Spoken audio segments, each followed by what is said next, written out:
ఏంటి నిన్ను కలవరపరిచేది? ఏంటి నిన్ను లేపేది, రేపేది, రెచ్చగొట్టేది? Behold I create new heavens.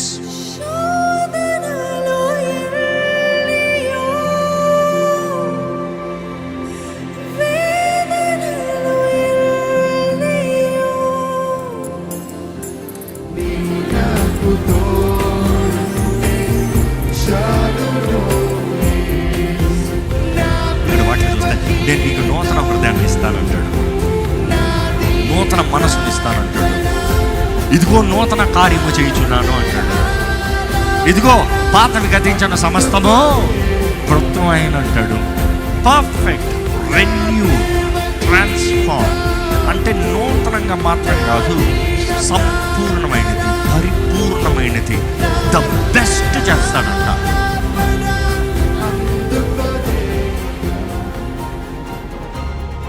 దేవుడు నూతన కార్యం చేస్తాడు అన్నదప్పుడు, నూతన భూమిని, నూతన ఆకాశం అన్నదప్పుడు కైనోస్ అనే గ్రీక్ మాట వస్తుంది.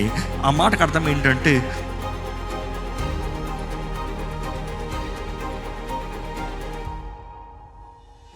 ఇంకా అక్కడ ఏమాత్రం గందరగోళం లేదంట, ఇన్స్టెబిలిటీ లేదంట, భయాలు లేవంట, సపరేషన్స్ లేవంట. Because C represents separation, C represents fear, C represents instability, C represents chaos.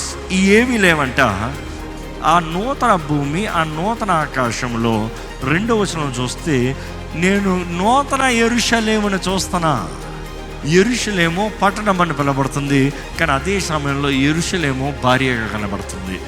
క్రీస్తు కొరకు సిద్ధపరచబడిన, అలంకరించబడిన సంఘం గురించి తెలియజేయబడుతుంది. క్రీస్తు భార్యగా కనబడుతుంది.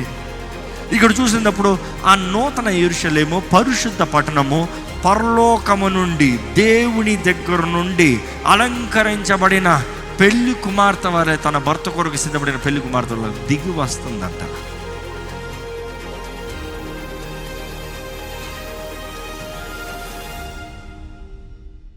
Behold, the tabernacle of God is with men, and he will dwell with them, and they shall be his people.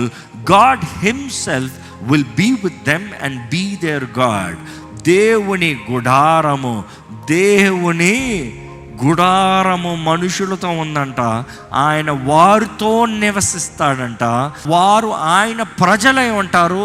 దేవుడు తానే వారితో ఉంటాడంట, వారి దేవుడిగా ఉంటాడంట. ఈ మాట డ్వెల్ అన్న మాట చూస్తే బైబిల్లో కూడా మనం చూస్తున్నాం. ఆది యందు వాక్యం ఉండెను, వాక్యము దేవుని యొద్ద ఉండెను, ఆ వాక్యము దేవుడై ఉండెను. 14వ వచనంలో చూస్తే, ఆ వాక్యము కృపా సత్య సంపూర్ణధారి అయి మన మధ్య నివసించెను.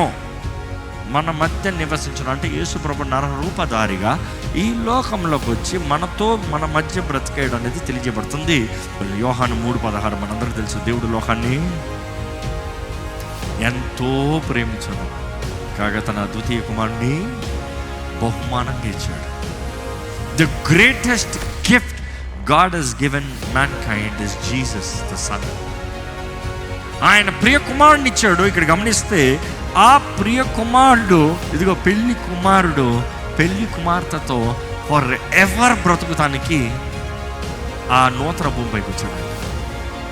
అక్కడ ఇంకా మీదట మరణం అనేది ఉండదు, దుఃఖం అనేది ఉండదు, ఏడుపు అనేది ఉండదు, నొప్పి అనేది ఉండదు.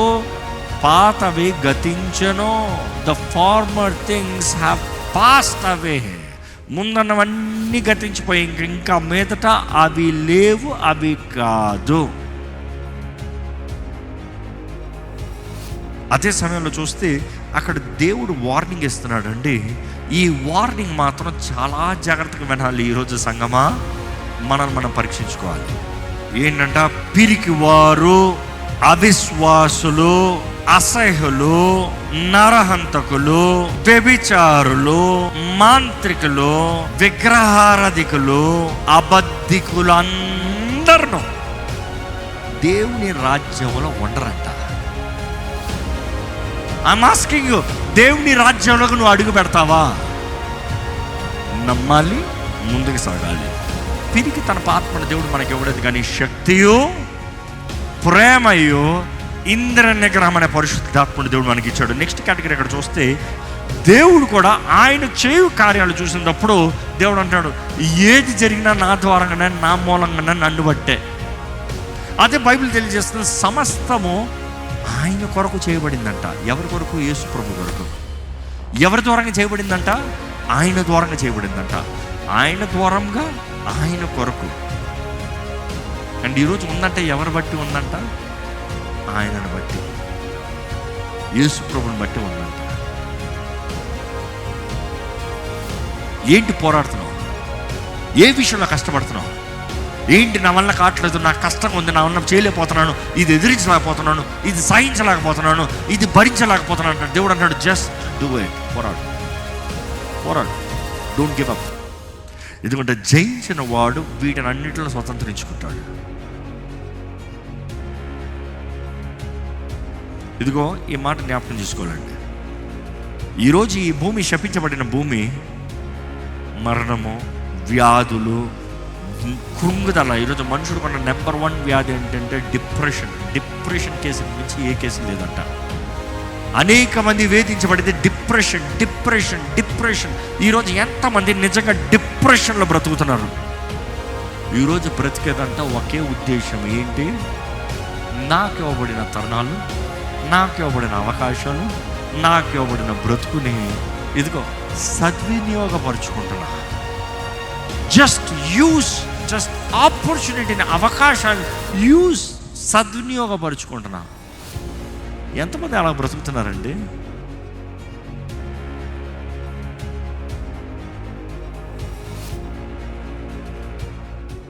ఈరోజు మనం విశ్వసించగలిగింది, దేవుడు నూతన ప్రారంభం అవ్వబోతున్నాడు, నూతన కార్యం చేయబోతున్నాడు. ఏదైతే ఆయన ఆది కాండంలో చేసినది సాతాను పాడు చేసినప్పుడు, ఎలాగైతే దేవుడు మరలా రీస్టార్ట్ చేస్తున్నాడో, ఇప్పుడు మనము కూడా మన జీవితంలో ఒక నూతన అవకాశాలు, తరుణాలు దేవుడు ఇస్తున్నాడని జ్ఞాపకం చేసుకోవాలి. నీ జీవితంలో ఏమైనా నూతన కార్యం జరగాల? God is a specialist. ఎందుకంటే వాక్యం చూస్తే, నేను నీకు నూతన హృదయాన్ని ఇస్తానంటాడు, నూతన మనసుని ఇస్తానంటాడు, ఇదిగో నూతన కార్యము చేయుచున్నాను అంటాడు, ఇదిగో పాతవి గతించిన సమస్తము క్రొత్తమైన అంటాడు. ఈ నూతన కార్యాలు చేసే దాంట్లో మన దేవునికి మించి ఎవరు లేదు, అది మన దేవునికి మాత్రమే సాధ్యము. ఆమేన్.